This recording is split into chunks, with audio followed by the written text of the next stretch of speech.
बनवूया जन्माष्टमी स्पेशल पोह्यांचे गोविंद लाडू। नमस्कार, मी पूनम, तुम्हा सगळ्यांचं पूनम रेसिपी मध्ये स्वागत आहे। आज आपण पोह्याचे लाडू बनवणार आहोत। जन्माष्टमी स्पेशल आपण नैवेद्यासाठी पोह्याचे लाडू तयार करणार आहोत। त्यासाठी आपण 2 वाटी पोहे घेतलेले आहेत। हे जाडे पोहेच आहेत। इथे आपण खसखस, तीळ, काजू बदाम, गूळ, शेंगदाणा, तूप, बेदाणा, जायफळ आणि मीठ।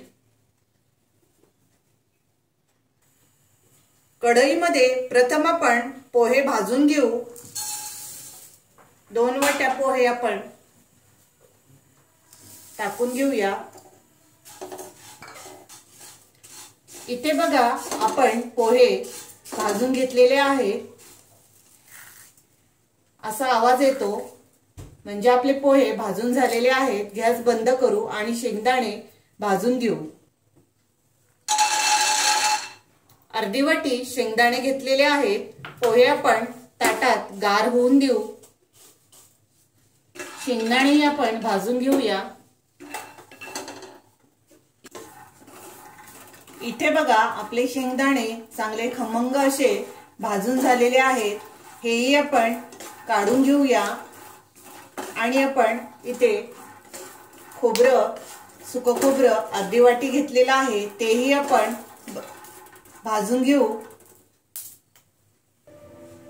इथे आपण अर्धी वाटी सुकं खोबरं बघा खिसून घेतलेलं आहे, तेही आपण 2 मिनिटं चांगलं परतून घेतलेलं आहे।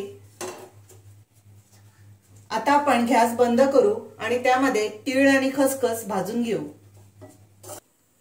खोबरं भाजून झालंय आणि ते काढून घेतले। 2 चमचे मोठे तीळ घेतलेले आहेत आणि 2 चमचे आपण खसखस घेतलेली आहे।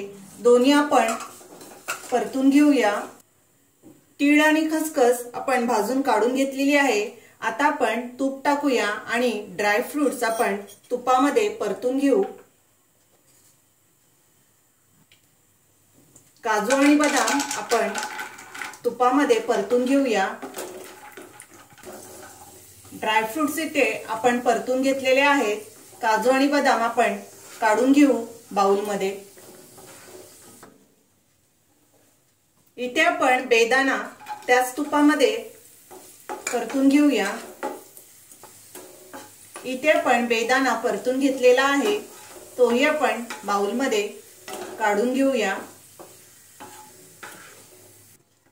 इथे आपण गॅस बंद करू आणि सर्व मिक्सरला आपण बारीक करून घेणार आहोत। इथे आपण सर्व भाजून घेतलेला आहे। मिक्सरचं भांड घेतलेलं आहे, त्यामध्ये आपण सुरुवातीला शेंगदाणे अर्धा वाटी घेतलेले आहेत, ते आपण बारीक करून घेऊ। आणि ड्रायफ्रुट्स आपण काजू बदाम आहेत, तेही आपण थोडेसे क्रश करून घेऊया आणि बाजूला काढून ठेवू। शेंगदाणे आणि ड्रायफ्रुट्स आपण क्रश केलेलं काढून घेतलेलं आहे। त्यामध्येच आपण पोहे भाजून घेतलेले आहेत, ते आपण बारीक पूड करून घेऊ। त्यामध्येच तीळ आणि खसखस तेही टाकून देऊ आणि सुकं खोबरं आपण भाजून घेतलेलं आहे, तेही आपण बारीक करून घेऊ। इथे आपण बघा अशी पूड करून घेतलेली आहे। त्यामध्येच आपण गूळ टाकून घेऊ आणि गूळही आपला मिक्स होईल। 1 वाटी आपण गूळ घेतलेला आहे। 2 वाटी पोहे, त्यामध्ये 1 वाटी आपण गूळ घेतलेला आहे। ड्रायफ्रुट्स आपण बारीक करून बाजूला ठेवलेले आहेत, ते आपण वरून टाकणार आहोत। इथे आपण मनुका टाकून घेऊ, त्याही आपण बारीक करून घेणार आहोत। आणि जायफळ आपण खिसून घेतलेला आहे, तोही आपण त्यामध्ये मिक्स करायला पूड टाकून दिलेली आहे। चवीनुसार थोडंसं 1 चिमूटभर आपण मीठ टाकणार आहोत आणि हे मिक्सरला आपण बारीक करून घेऊया। इथे आपण सर्व गूळ टाकून बारीक करून घेतलेला आहे। हे आता आपण काढून घेऊया। इथे आपण काजू बदाम ज्यामध्ये परतले होते तेच तूप आहे कढईतलं, त्यामध्येच आपण हे सर्व काढून घेऊ।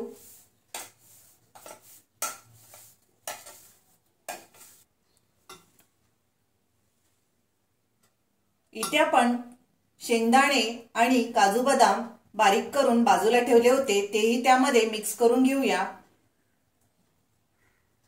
आपण हे पल्स मोडवर बारीक केलेले आहेत, त्यामुळे एकदम क्रश होत नाही, म्हणून पोह्यांमध्ये आपण मिक्सरला सोबत लावले नव्हते, बाजूला आपण पूड करून घेतलेली आहे। लाडूमध्ये हे खूप असे छान मध्ये चंक्स येतात आणि लाडूही खायला खूप छान लागतात। आपण सर्व मिक्स करून घेऊया। इथे आपण सर्व मिक्स करून घेतलेला आहे। तुम्हाला अजून तूप टाकायचं असेल तरीही तुम्ही त्यामध्ये वर गरम करून टाकू शकता। लाडू वळतो का बघायचा आणि मग नसेल वळत तर तुम्ही वरून तूप टाका। इथे बघा लाडू वळतोय। तुम्हाला कोणत्या साईजचे लाडू बनवायचे आहेत तसे तुम्ही छोटे मोठे लाडू वळून घ्या। मी इथे मीडियम साईजचाच लाडू बनवत आहे। बघा अशा प्रकारे आपण सर्व लाडू प्रसादासाठी बनवून घेऊया। गोविंदा लाडू खूप छान नैवेद्यासाठी तयार होतो। इथे आपण लाडू सर्व तयार करून घेतलेले आहेत। बघा खूप छान असे नैवेद्याला लाडू तयार होतात। पोह्यांपासून लाडू आपण बनवलेले आहेत।